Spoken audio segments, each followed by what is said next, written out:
welcome to the Lathisms podcast. I'm your host, Evelyn Lamb. In each episode, we ask a Hispanic or Latinx mathematician to talk about their journey in mathematics. Today, we're happy to welcome Adriana Salerno to the show. Can you tell us a little bit about yourself? Sure. I am an associate professor of math at Bates College, which is a tiny liberal arts college in Maine. And I am originally from Caracas, Venezuela. And that's where I grew up, where I went to college. Then I went to graduate school at the University of Texas at Austin. And that's when I moved to the U.S. And then I got this job at Bates, and I've been there ever since. And what were some of your early experiences with mathematics? Did you know early on that you wanted to be a mathematician? No, I actually took me a while to just even get here. I mean, I don't think I've ever been sure of anything. So I've always been, let's rephrase that. I've always been interested in lots of different things. And so when I was a kid, I liked math. I was good at math. I liked solving puzzles and things like that. But I also really liked reading and music. And so, I had this dream that I was going to be some sort of writer for a while. But then when it came time to go to college, so I went to university in Venezuela, and there you pick your major before you go to college. And so when I was 17 and I was applying to colleges, I had to actually pick the major I wanted, and you apply to a major in a specific college. And that was very hard for me to decide. So I went for math, but mostly because I was like, this is probably the hardest thing for me to do, to bounce back to, right? So I figured if I start doing math and I don't like it, I can go back to communications, which was the other top major choice for me. And I thought that would be easier because I'm always going to be reading and writing anyway.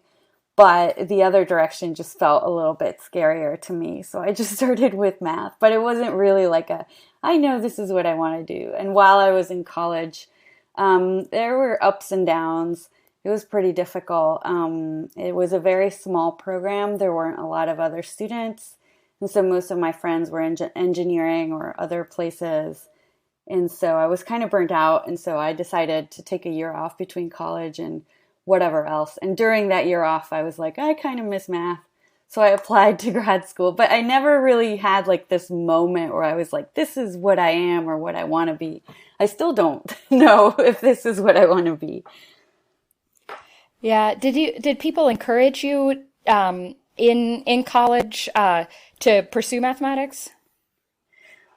So my mom really liked math, and she was sort of like the person that helped me with my math homework in high school. So that always made it seem a little bit more doable in a sense. Like I had a female role model at home. Outside of my house, people were like, well, if you're good at math, why don't you study engineering instead? Like a lot of people were confused as to why I would just want to study math. But no one was actively like against it. They were just like not really understanding about like that particular major. And then during the major, there were people who were even professors and students who were supportive, and some who were very much the opposite of that. I had a professor who actually told me that I probably shouldn't be a math major because I got the proof of Cantor's diagonalization argument wrong in my exam, my first analysis exam. And I was like, yeah, so I basically went to the professor and I said, I don't understand what I did wrong, which one does when one is a student. And he said, if you don't understand what's wrong with this proof, then you shouldn't be a math major. Wow. And yeah, I know. And I mean, it's not like an easy proof, right? Like it's Cantor's diagonalization argument. And I was, 18 and in my first analysis class. But and this is where I think that like having that support at home was helpful because I didn't doubt my abilities, and if I had been a little bit more insecure, that probably would have been it for me. I honestly, like, that was a pretty harsh thing, But I, in that moment, was just like, oh, I'll show you that I deserve to be a math major. But that's one moment that I look back to and I say, like, I imagine all the people that this guy prevented from being math majors because of that attitude, right? And that we shouldn't have a system that only works for stubborn people like me who are like, oh, I'll show you, right? And so I look back to that moment a lot as maybe a moment that where, and not necessarily where I knew I wanted to be a mathematician, but I think that was a moment where I knew what kind of teacher I wanted to be, I think. I mean, later I realized that is exactly the opposite of what I want to be. Yeah. Mm-hmm. And today, are there mentors or people you look up to in math? Yeah, there are a few. One of the things I like is that I think of them all as my friends too.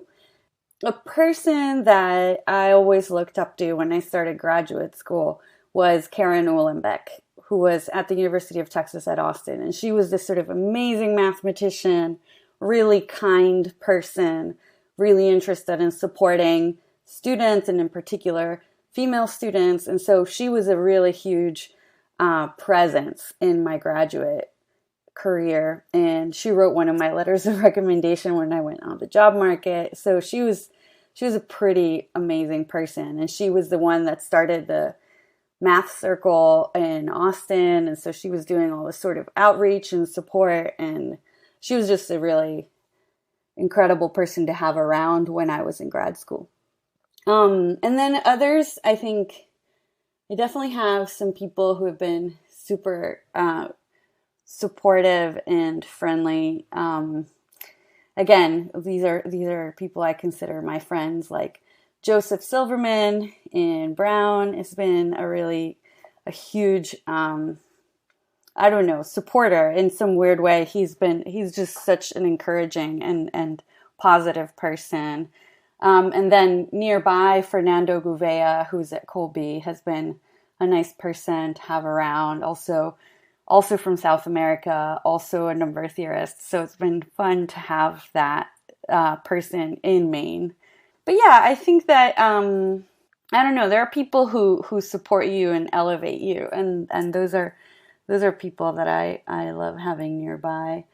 And I don't know, Leila Schneps, who's a mathematician in France.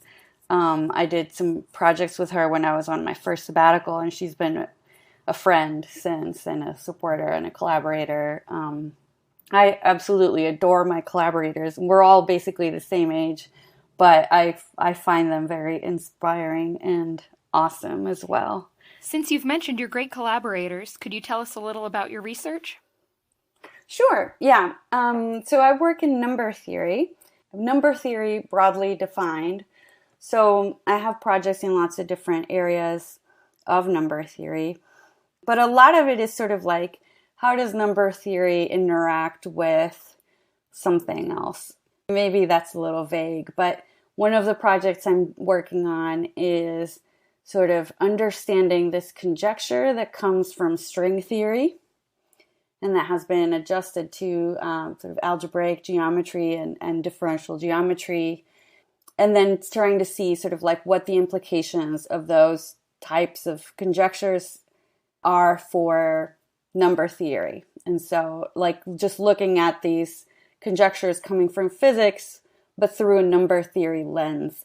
And that's one of the things that I enjoy doing, is sort of seeing those places where different areas of math connect. And so I've also been working on multiple zeta values, and those sometimes appear in physics, but they can also be very combinatoric or very analytic. And so these are sort of things that I like to do. I just did a project with Joe Silverman, and it was sort of a dynamics-inspired problem, but it was about p-adic series and convergence of certain p-adic series. And so, it's like, it's really hard to describe. This is one of the comments I got from my tenure and promotion packet, was like, you'd work on too many things. Pick one thing. And I said, but I love math and I love good problems. And so I'll keep probably working on things that seem interesting, even if they're not completely related to each other. I feel like philosophically there is a theme to my work, but it's more like, how does number theory tell us more about other parts of math? So it sounds like you have a lot of projects going on at once and a lot of different collaborators that you're working with at once. Yes. Yep. Although most of my projects are sort of nearing the end right now, and I'm a little bit nervous about what I'm going to work on next. But yeah, I actually really love collaborating. I'm the kind of person that needs to talk through ideas. I do like working on my own sometimes, but I definitely need to have conversations about the things I'm working on. And I also need to collaborate with people who are, supportive and smart, but not in like competitive or like aggressive ways. I don't know if you know what that means, but I feel like, and some of this comes from, so many years ago, I went to the first Women in Numbers or Women in Number Theory conference. And that was one of my favorite first collaboration experiences. And I really like that feeling of working with people that are actually making each other better. Like sometimes, I don't know, sometimes when I studied, even in grad school with other people, I felt like there was some part where people were still competing or one-upping each other or trying to show off. And I've been really lucky in my collaborations that everybody is actually elevating each other's work. And so, I say I've been lucky, but I think if I have any like research superpowers is that I pick my collaborators really well. I think that's the thing that I do best in terms of research. I think I'm okay as a mathematician. I'm fine. Nothing impressive in my opinion, but I do think I pick my collaborators really well. They're just people that I work well with, I guess is what I mean. Okay, and how do you overcome challenges in your work, either teaching or research related? It's a little bit the collaboration idea still. I like to have a network of people that I talk to. There are people I talk to about teaching. There are people I talk to about research. So my collaborators, like I said, are also my friends. So sometimes, I'll get a little frustrated with something I'm doing and I can just call them and be like, I just feel really, incompetent at this today. And then, I can have a good conversation with them where they bring me back to reality a little bit when I'm feeling insecure or something about my research. And with teaching, it's the same thing. I have people, mostly people from graduate school that I can just email or call and be like, this is not going well in my class and I don't know how to figure it out. And then we discuss sort of solutions and ways to get this going. I really definitely am like a social academic and a social mathematician. I can't, I've realized that I can't just figure everything out on my own. And so one of the main things I do is use my network to work through these challenges and to have support through these challenges. Do you have thoughts about Hispanic Heritage Month? Sure. I think that, especially with the Lathisms stuff, I really like that we're finding ways to elevate, I'm using that word a lot, but like to elevate non-traditional or the people we don't expect as mathematicians or the people that are not dominating in some, like in the numbers. I love also the Mathematically Gifted and Black series. I love the Lathisms series. I'm very involved with the stuff that the Association for Women in Math does. I think that there's, or Spectra is a great group too. And I think that I'm really excited that there are ways in which we are highlighting the work of all sorts of mathematicians. And then in particular, Hispanic Heritage Month, I think that in this country, there is a huge and growing number of Hispanics and Latinos and Latinas and Latinx. And I think that it's important to acknowledge sort of that group or that part of the population and the heritage and the history that they have. I mean, for me personally, especially as someone who passes as white and sounds American, I find that just having moments to think about my background, my heritage, my history. I grew up in a different country, which is slightly different from Latinos or Hispanics who grew up in the U.S. But for me, it's very important to keep that connection to where I came from. I mean, I lived more than half my life still. Eventually it will be less, but more than half my life I lived in Venezuela. And so I like having a moment to remember that for myself, but then to think about all the people connected through immigration or just, maybe some people have been here for generations, but we all have sort of this shared part of our life. And it's just nice to celebrate that. Well, thank you a lot for being on the show, Adriana. You're welcome. Thank you for listening to the Lathisms podcast. It's produced by me, Evelyn Lamb, and made possible by a Tensor Summa grant from the Mathematical Association of America.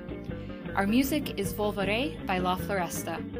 Lathisms is an initiative to celebrate the accomplishments of Hispanic and Latinx mathematicians. It was founded in 2016 by Alexander Diaz-Lopez, Pamela Harris, Alicia Prieto Langarica, and Gabriel Sosa. You can find more information about the project at lathisms.org. That's LATHISMS.org. Join us next time to hear from another inspiring mathematician.